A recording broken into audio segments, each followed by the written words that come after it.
I love you, Allah. We live in the ultimately shameless world today. The world in which streaming videos off of any website are available on your mobile device.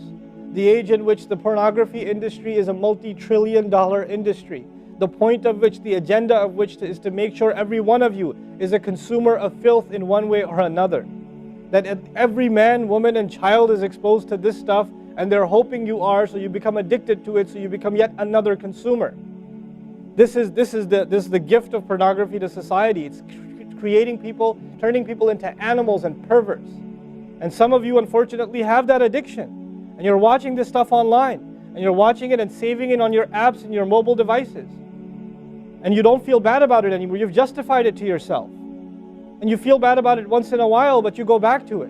And as you think, oh, well, at least I'm not hurting anybody. At least I'm not doing it to anybody else. I'm just watching this stuff.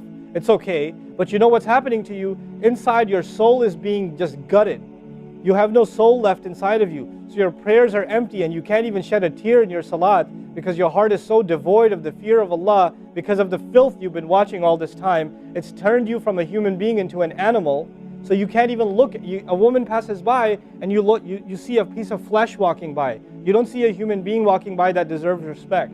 You check everybody out and everything out. You're constantly gawking and staring. You have a hard time putting your eyes down. When you're on the subway, when you're on campus, when you're at work, you're walking down the street, you just can't help it. You see a billboard, you take a second look, you see a third look. You don't miss any opportunity to just to violate your soul with your eyes. You're addicted completely. And then you say, brother, how do I get khushu' and salat? What world are you living in? What world are you living in? Specifically my brothers. And I know some sisters have this issue too. It's a sad reality. This is a war. This is a war. This is more dangerous than any military war. This is the war that's destroying our souls. It's making its way into our homes.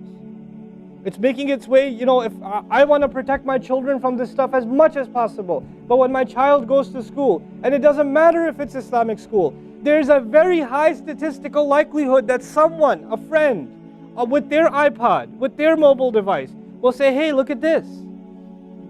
It's a very realistic, a thing nowadays. It's not far-fetched. And so I have to prepare my children for the filthy world that they're going to be brought up in. And there's no escape from this stuff anymore. There isn't. It's everywhere.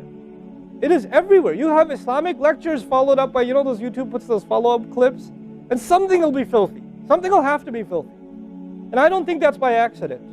I'm not much of a conspiracy theorist, but I don't think that stuff is an accident. And what happens to you guys is you watch a video, you see something filthy, you click it, you click something else, and you end up watching disgusting things.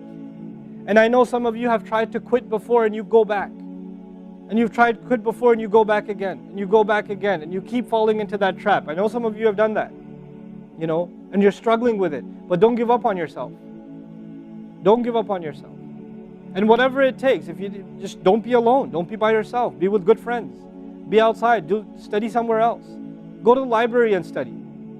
Go somewhere where other people are around. Because when you're by yourself, shaitan gets you. And if the fear of Allah isn't enough for you, at least the fear of other people will work for you. At least something's better than nothing.